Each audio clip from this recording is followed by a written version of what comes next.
A couple of quick running stories. Paul Vandergrift came into the locker room one day after an injury, and he said, "I'm going for an easy run. Why don't you come with me?" Well, Paul was a 7-time All-American, and in my enthusiasm to run with Paul Vandergrift, I forgot that his easy run is my brutally hard run.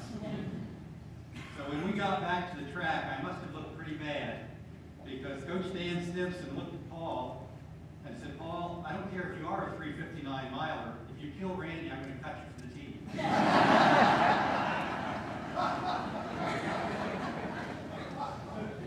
Another story, I was going out to take the freshmen on an easy 5 or 6 mile run one morning.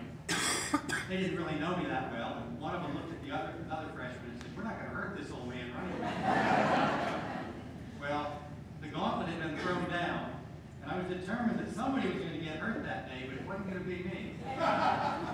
And that easy 5 or 6 mile run became a very hard 17 miler.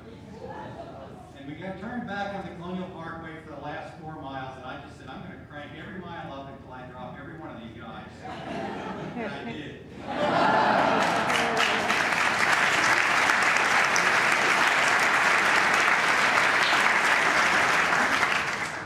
When the freshmen straggled back to Wignery Hall, I was sitting on the steps, and I looked at James Vick, and I said, "James, you didn't hurt this old man. Did I hurt you?"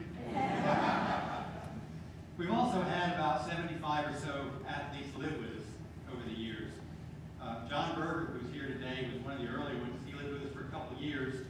He's the one that got me started running marathons. Believe it or not, we're still friends. I have to think about that one for a while. Bob Kerouac, who's a photographer here, moved in. He only stayed 5.5 years. He's the school record holder in the 100, but by the end of the summer, we had him running 10Ks, and in a year or two, we had him running marathons. Brian Mountain was at 3 different times. The 3rd time he called, he was in his mid-30s.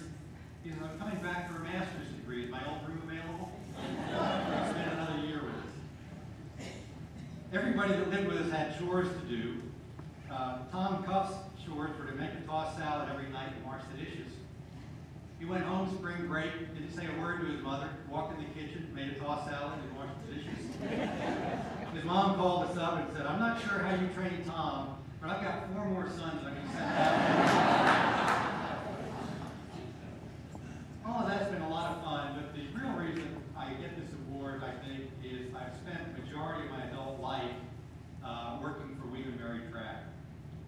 In 1976, John Randolph left to take another coaching job, and he took me aside. He said, "Now that I'm leaving, you'll have to take care of Wignery Track because there isn't anybody else to do it." So a few days later, I sat down with my clunky old typewriter. This was before the days of word processors, much less computers, and started typing out the first edition of our newsletter called Track Talk. And I was sitting there saying, "Should I put volume 1, number 1 on this? There might never be a number 2. Prior to the internet, and many of you in here don't know prior to the internet, but prior to the internet, the track newsletter was about the only way to keep up with Wignery Track because there wasn't much other publicity about it. And it went out to about 500 alumni, contributors, and friends about 10 times a year. And it kept the alumni and contributors in touch with Wignery Track and Wignery in general. And last fall, I finished 31 years of this, and have now turned over a similar thing to a newer alumni who has now put it on the internet.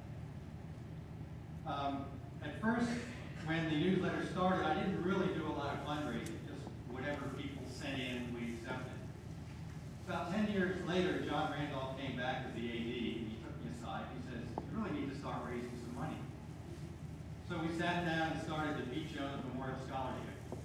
And our aim was to raise $150,000, which would endow an in-state scholarship. We had 3 clubs there, a $100 club, a $500 club, and a $1,000 club. And John, kind of talking behind my back, told somebody that Randy can't raise $150,000 at $500 and $1,000 a craft. Somebody doesn't give him $75,000 or so, he's just not going to make the goal. Well, I decided then